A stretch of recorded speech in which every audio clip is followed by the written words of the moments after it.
会議事堂前に到着しました。なんで当事者がこんなに頑張らないといけないのだろうかと憤りもありますが、もうこれを最後にしたいと思います。しっかり気持ちを声を上げないと変わらないところもあると思いますので、一生懸命僕たちなりの思いとか気持ちを伝えに行きたいと思います。緊張してます。頑張ります。正直怖いです。怖いです。行ってきます。行きます。今 LGBT 当事者の国会議員は私一人だけになってしまいました。今回の参議院議員選挙、若い世代の方に心配する必要はないよと。あるトランスジェンダーの友人はトランスジェンダーで大丈夫ですよ。それで知識をして立てたいなら皆さんセンター守られるなご清聴ありがとうございました。4年前は LGBT は生産性がないという差別発言が、さらには同性愛は異常動物だといった自民党の議員もいました。いい加減こうした差別は自民党をやめろと皆さん言おうではありませんか。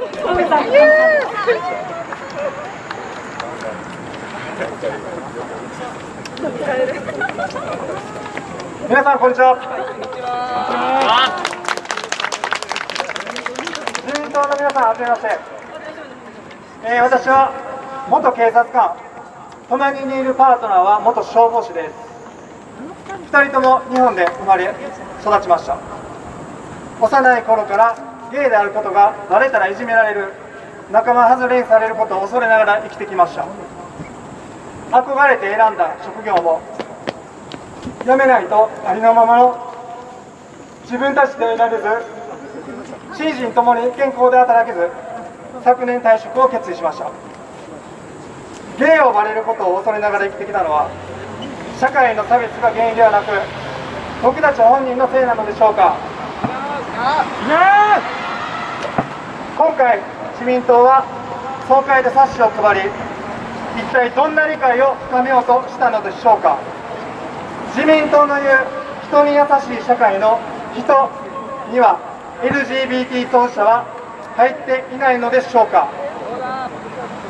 オランダは2001年に同性婚が法制化されました。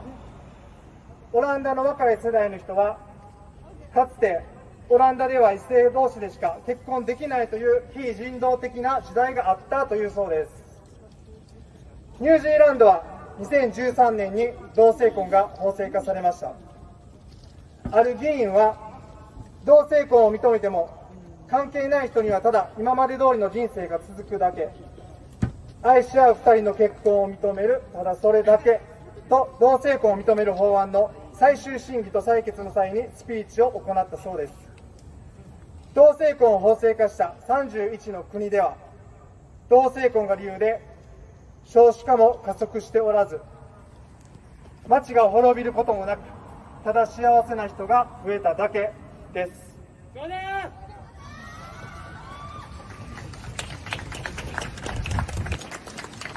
自認する性や性的指向は年齢や血液型同様、本人の意思で変えようと思って変えられるものではなく、また変えようとするものでもありません。自民党に対してLGBT に対する認識のアップデート、今後差別をなくすための真摯な対応を求めます。以上です。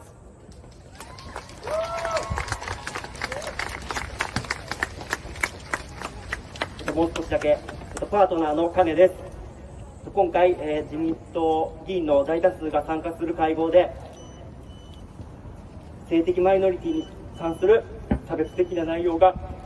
書かれた冊子が配られたという問題で、僕自身はその内容があまりにもひどすぎて何度も胸をナイフで刺されるような感覚でした。 LGBT の自殺率が高いのは社会の差別が原因ではなく LGBT の人自身の悩みが自殺につながる。ありがとうございます。確かに自殺をするのは本人の意思であるかもしれませんが、当事者本人の問題ではありません。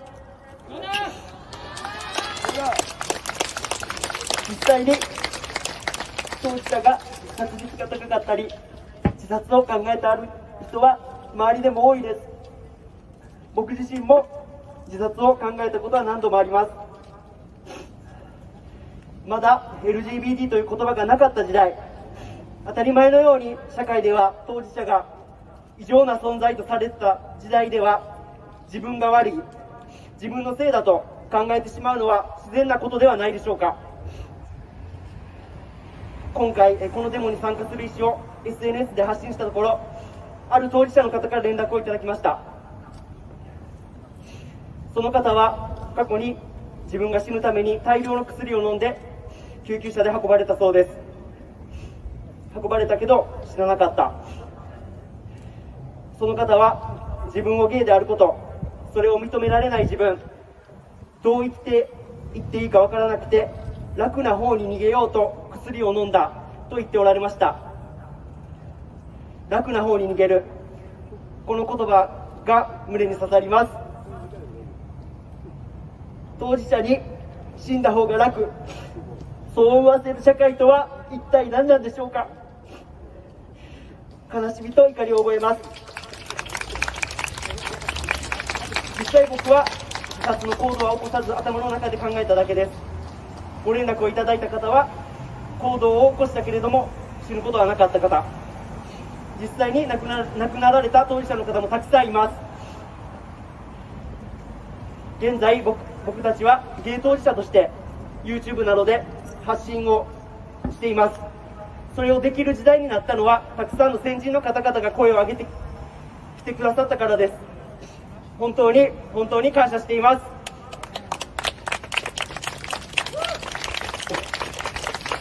これはここで言うか最後まで迷ったんですけれども、ただ僕は生まれ変わってもゲイには生まれたくありません。この発言は自分自身にもまた他のゲイ当事者の方にも大変失礼な発言ですけれども、もう一度辛かった過去を経験する人生を送りたくないです。辛かったことがある方がいいとか乗り越えることの方が素晴らしいとは全く思いません。自分のアイデンティティであり変えられないものであり、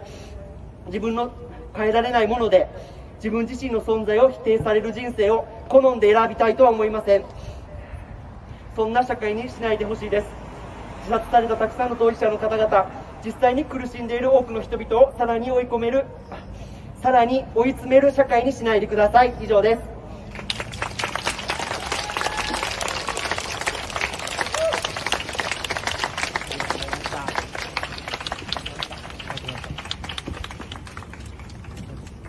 ありがとうございました。もう一回。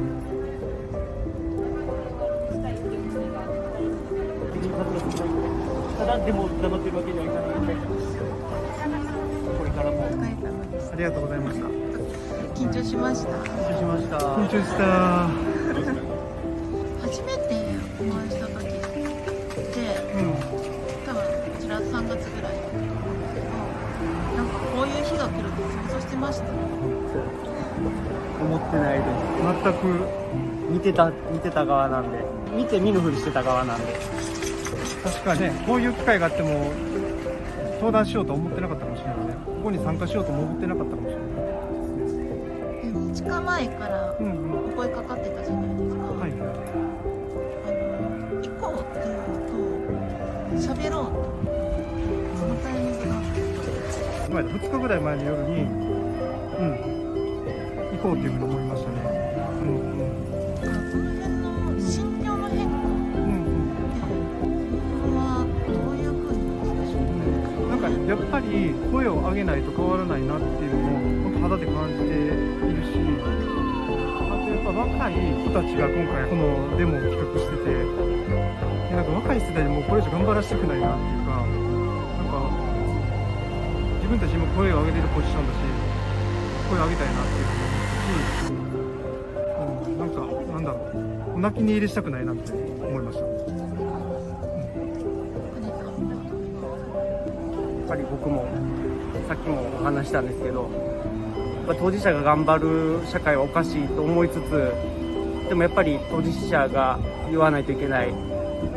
でもやっぱり向き合ったり言ったりとか前に出るっていうのはかなりのエネルギーがいる、その葛藤の中でしんどくて、もう今もなんかこの辺家になってんかいうぐらいこの辺痛いんですけど、でもそうなったとしてもなんかこう、最後の最後はやっぱり黙ってるわけにはいかないっていうのが最後勝ったというか、差別されている発言に対してで一回やってみようみたいなところももちろんあります。パートナーと2人なので1人ではできなかっただろうし、一緒に前に出るっていうことも含めて一緒に頑張ろうみたいな感じで、関わりながらなんかもうこう当事者が頑張る世界はもうここで終わりにしようよみたいな気持ちもあって、もう立ちたくないしって思うよね。もうこれ最後にしたいなっていう。寿命が縮まってるような、決してこう楽しみで来たわけじゃなく、すごく腰が重い中やってきて、やっぱ最後のエネルギーを振り絞って、もうこれで終わりにしようよ、若い子たちに同じように死んでもさせたくない。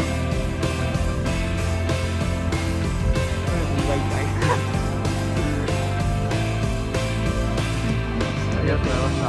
見守ってくれてね。